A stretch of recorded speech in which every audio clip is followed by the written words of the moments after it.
Very warm welcome to all the aspirant of library and information science. सभी विद्यार्थियों का स्वागत है जो भी लाइब्रेरी साइंस से BLS CLS या MLS कर रहे हैं, कर चुके हैं, या आप में से कई सारे ऐसे स्टूडेंट हैं जो कॉम्पिटिटिव एग्जाम की तैयारी कर रहे हैं। तो स्टूडेंट, आप सभी से रिक्वेस्ट है, अगर आप चैनल पर नए हैं तो चैनल को सब्सक्राइब कर लें, वीडियो को लाइक कर दें और अपने दोस्तों में भी शेयर कर दें ताकि उन तक भी लेक्चर का जो नोटिफिकेशन है वो पहुँच सके। तो आज का जो लेक्चर है इसमें हम कवर करने वाले हैं यूनिट 4 है information analysis and consolidation centres. इससे पहले हमने जो ब्लॉक 1 चल रहा है इसका 3 जो यूनिट है वो ऑलरेडी डाल दिया है और ये इस ब्लॉक का लास्ट यूनिट है। इसी के साथ ये ब्लॉक ख़त्म हो जाएगा, फिर हम सेकेंड यूनिट में मूव करेंगे जो कि पार्ट है MLII 101 का। चलिए स्टार्ट करते हैं।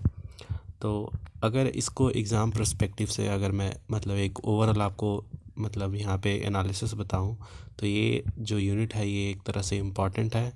एक क्वेश्चन यहाँ से आपको ज़रूर देखने को मिलेगा, तो इसको हम थोड़ा करते हैं, देखते हैं। जो जो इम्पोर्टेंट है मैं आपको करवाता चलूँगा side by side.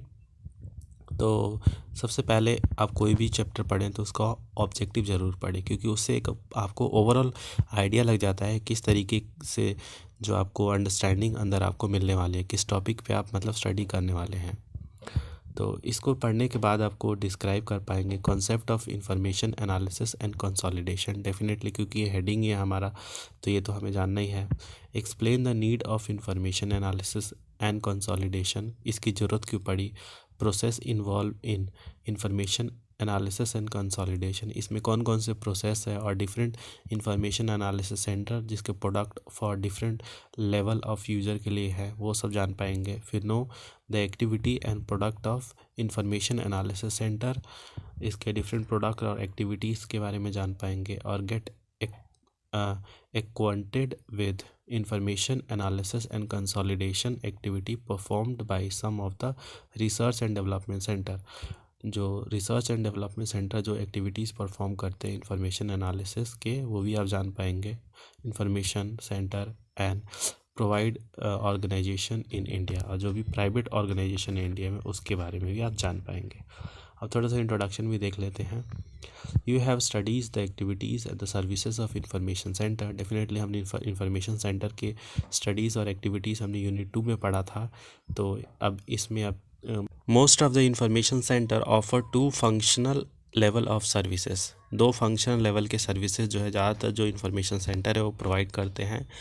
At the basic level information centre disseminate information and material acquire bye them, जितने भी इंफॉर्मेशन उनके पास है वो सब वो डिसेमिनेट करते हैं ताकि मतलब जो भी इनके पास मटेरियल है।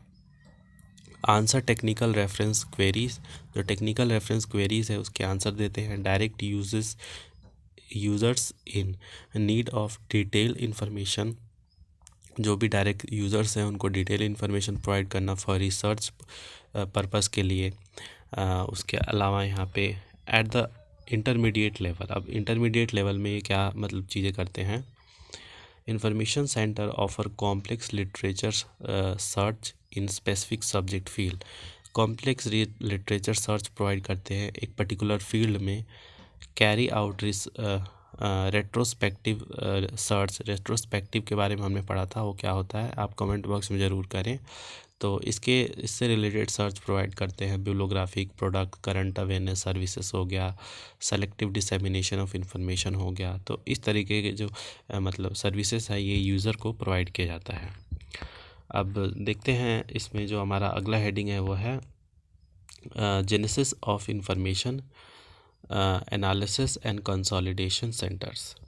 The need for evaluation and consolidated information arose from the fact that most of the literature in science, technology, health, business, education, and related field is written by for experts and cannot be effectively used by non-expert or potential user in its original form. कहने का तात्पर्य यह है कि जितनी भी यहाँ पे इंफॉर्मेशन लिखा गया लिटरेचर फॉर्म में, जो वेरियस फील्ड में जैसे साइंस, टेक्नोलॉजी, हेल्थ, बिजनेस और भी बहुत फील्ड में, तो ये सब लिखा गया था किसी एक्सपर्ट के द्वारा। डेफिनेटली अगर आप उस चीज़ में एक्सपर्ट है तभी आप किसी चीज़ के बारे में लिख पाएंगे। और इन्फॉर्मेशन आप दे पाएंगे। तो वो मतलब एक हाई लेवल ऑफ लैंग्वेज उसमें यूज़ किया गया था, जो कि नॉन एक्सपर्ट जैसे हमारे और आपकी तरह जो मतलब जो नॉन एक्सपर्ट है, जो कि उस लेवल ऑफ अंडरस्टैंडिंग नहीं रखते हैं, तो उनको तो समझ में नहीं आएगा वो चीज़ें। तो उसको उस इन्फॉर्मेशन को कंसोलिडेट करना, मतलब सिंपल फॉर्म में करना, ताकि हर यूज़र जो है उसको इस्तेमाल कर पाए उसको, तब हमें इस चीज़ की मतलब ज़रूरत फील पड़ी। तब से ये जो है ये स्टार्ट हुआ। इन अदर वर्ड, अब अगर अलग शब्दों में कहें तो information is not presented in the language and from that is understandable. जो इन्फॉर्मेशन है वो नॉट प्रेजेंट किया जा रहा है लैंग्वेज में जो कि अंडरस्टैंडेबल हो, रिलायबल हो एंड कैपेबल हो to the potential user who may benefit from it, ताकि जो भी पोटेंशियल यूज़र है उससे मतलब उनको बेनिफिट हो सके। Another problem in the effective utilisation of information is over burden of information on a particular topic. बहुत सारे जो मतलब इंफॉर्मेशन एक पर्टिकुलर टॉपिक पे आ गए हैं, तो उससे रिलेटेड भी उनका बर्डन कम करना। तो इसकी यहाँ पे बोलकर अभी यहाँ पे देखते हैं कि बैरियर क्या है जो इन्फॉर्मेशन है उसमें आपको देखने को मिलते हैं। Historically the concept of information analysis and consolidation evaluated in response to the difficulties encountered by the user in the use of information, leading to non-use of information by them and the potential user who would have otherwise benefited if information was available to them in more usable form. मतलब कि जो ये concept जो है historically जो मतलब आया था क्योंकि जो रिस्पॉन्स था डिफ़िकल्टी जो यूज़र फेस कर रहे थे इन्फॉर्मेशन को गैदर करने में, बिकॉज वो जितनी भी इन्फॉर्मेशन था वो मतलब ऐसे फॉर्म में था जो कि वो यूज़ नहीं कर पा रहे थे। तो दीज डिफ़िकल्टीज़ और बैरियर, वही डिफ़िकल्टी और वही barrier in the use of information by the user are basically due to the inherent characteristic of the word of information। तो इसी में मतलब ये सारी डिफ़िकल्टीज़ जो है वो हम डिस्कस करने वाले हैं। तो सबसे पहला है exponential growth of information and increasing rate of obsolescence. जो एक्सपोनेंशियल ग्रोथ हो गया है, जो भी इंफॉर्मेशन है इसमें बहुत ही मतलब ज़्यादा ग्रोथ हो गया है, और इसमें ऑब्सोलेंस मतलब वेरियस फील्ड से आ गए हैं, तो इसके वजह से ये चीज़ें जो है वो स्टार्ट हुआ। मतलब ये भी एक तरह से बैरियर है यूज़ ऑफ इंफॉर्मेशन में। interdisciplinary nature of information leading to scattering and seeping of information। बहुत सारे डिसिप्लिन आ गए हैं। जैसे पहले साइंस था, तो साइंस के अंदर भी वेरियस ब्रांचेस हो गए हैं, हिस्ट्री के अंदर वेरियस ब्रांचेस हो गए हैं, ज्योग्राफी के अंदर वेरियस ब्रांचेस, मैथ्स के अंदर वेरियस ब्रांचेस। तो ये इंटरडिसिप्लिनरी नेचर जो है ये भी एक तरह से बैरियर का काम करता है। तो इन्फॉर्मेशन जो है वो गैदर करना होता है या उस वहाँ से लेना होता है। Wide variation in quality and reliability of information. बहुत सारे ऐसे इन्फॉर्मेशन आ गए जिन पे हम रिलायबल नहीं कर सकते, तो ये भी एक तरह से बैरियर है इन्फॉर्मेशन के। Information presented in a wide range of standard and format. बहुत ही वेरिएड प्रकार और वेरियस फॉर्मेट में जो इन्फॉर्मेशन है वो यहाँ पे प्रेजेंट है, तो वो भी एक तरह से बैरियर का काम करते हैं। Required information is published in document with restricted circulation। जो रिक्वायर्ड डॉक्यूमेंट है वो मतलब पब्लिश होता है बहुत रिस्ट्रिक्टेड सर्कुलेशन में। और S&D information is highly technical in nature with technical and trade general. मतलब जितने भी इंफॉर्मेशन हैं जो कि रिसर्च एंड डेवलपमेंट से रिलेटेड है वो हाईली टेक्निकल इन नेचर है, तो इसको ये भी एक तरह से इस फील्ड में बैरियर का काम करते हैं। अब इंफॉर्मेशन कंसोलिडेशन का डेफिनेशन क्या होता है? अभी तक तो हम ये सब समझ रहे थे, उसके बैरियर क्या होता है, होता क्या है। अब इसका डेफिनेशन समझते हैं कि ये होते क्या है। हालांकि मैंने ओवरऑल ऊपर आपको बता दिया था, बट एक बार फिर से यहाँ पे देखते हैं। यूनेस्को जो है इसने इसको मतलब इंफॉर्मेशन एनालिसिस एंड कंसोलिडेशन को दिया है, gave the following definition. Information consolidation activity is use to define. वो यूज़ करता है ताकि वो मतलब किसी चीज़ को मतलब डिफाइन कर पाए। The responsibility exercise by individual.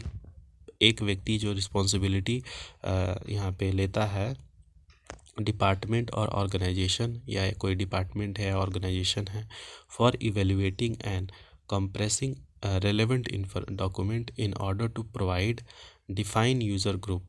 उसको मतलब एक तरह से रेलेवेंट डॉक्यूमेंट को यूज़र को तक अपने डिफाइन यूज़र तक प्रोवाइड कर सके with reliable and concise new body of knowledge, जो कि रिलायबल हो, कम से कम शब्दों में उनको अच्छे से मतलब एक्सप्लेन कर रहा हो। इंडिविजुअल और group of individual performing information consolidation activity would each constitute an information consolidation unit.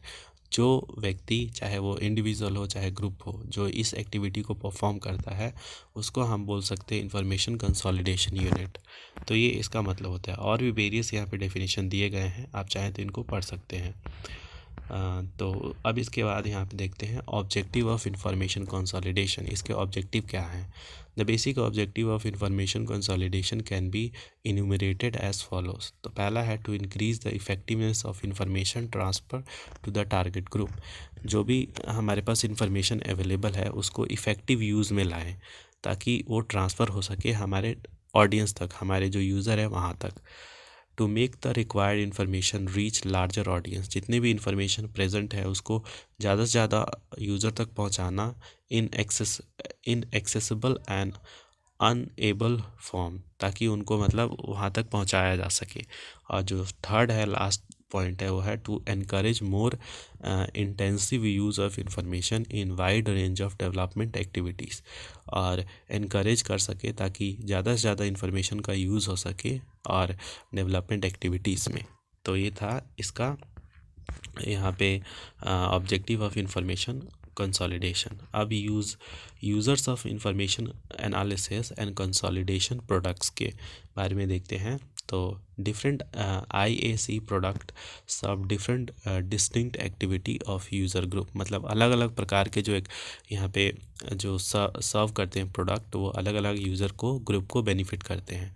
अब इसमें से कुछ 6 ग्रुप है जो कि हम यहाँ पे देखने वाले हैं। तो पहला है scientist, engineer, professional engage in research and development work या एक्टिविटी। और दूसरा पॉलिसी मेकर हो गया, प्लानर इन गवर्नमेंट हो गया। फिर manager and business people in industry and business. फिर टेक्नीशियन, सुपरवाइज़र,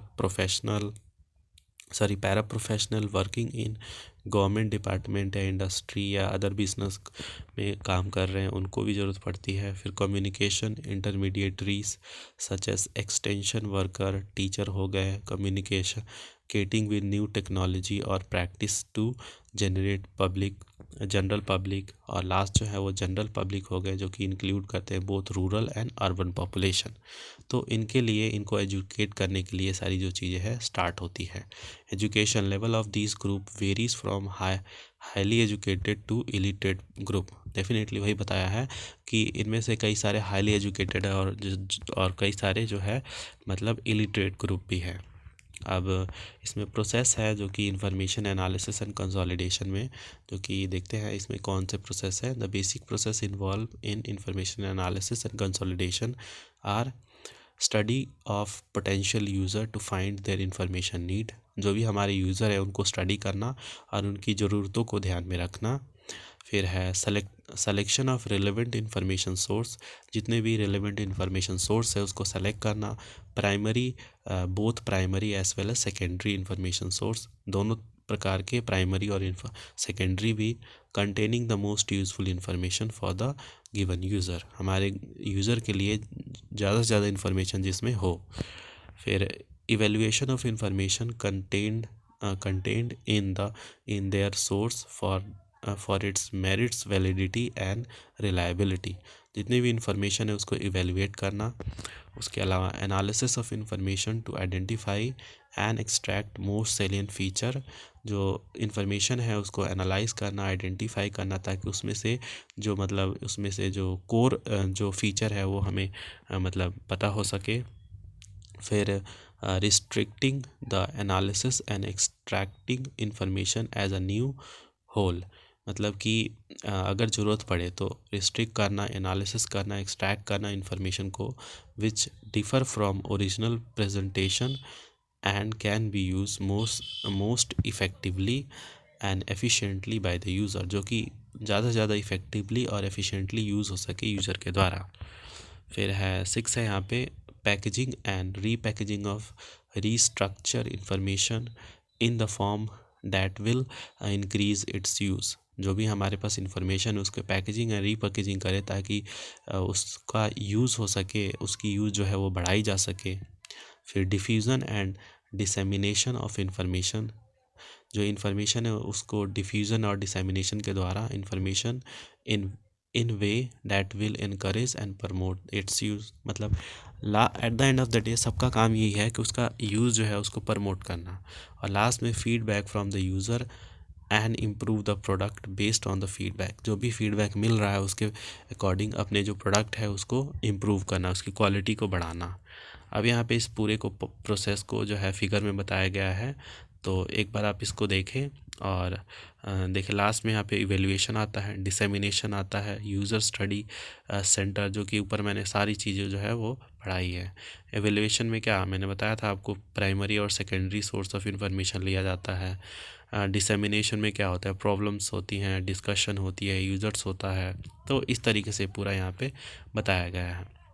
तो ये था पूरा। अब जो नेक्स्ट हमारा जो लेक्चर आएगा इसमें हम information analysis and consolidation centre के बारे में पढ़ेंगे। तो चलिए मिलते हैं नेक्स्ट वीडियो में, तब तक के लिए धन्यवाद।